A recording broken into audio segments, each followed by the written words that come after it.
আসসালামু আলাইকুম ভিউয়ার্স, মমতাজ কিচেনে সবাইকে স্বাগতম।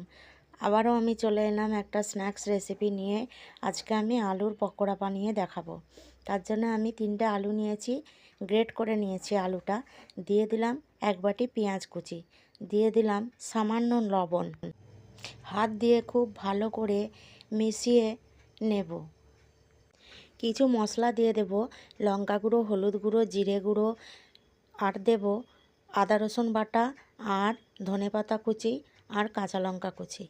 দিয়ে আবারও খুব হাতে করে ভালো করে চকটে চকটে মিশিয়ে নেব। দিয়ে দেব আবারও একটা ডিম ফাটিয়ে ওর মধ্যে দিয়ে দিলাম।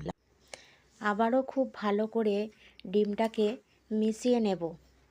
তারপর ওর মধ্যে দিয়ে দেব 2 চামচ বেসন, আর দিয়ে দেব 1 চামচ আতপ চালের গুঁড়ো। দিয়ে আবারও খুব ভালো করে মেখে নেব। এর মধ্যে আমি কিন্তু একটুও পানি ব্যবহার করিনি, ডিমের গোলাটাতেই সব কিছু ভালোভাবে মাখানো হয়ে যাচ্ছে।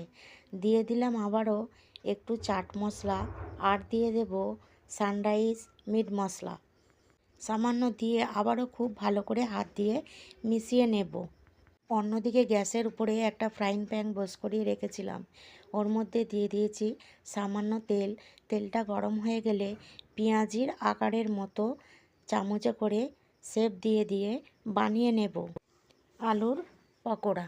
এরপরে একটু উলট পালট করে লাল লাল হয়ে গেলেই ভেজে তুলে নেব আমাদের আলুর পকোড়া।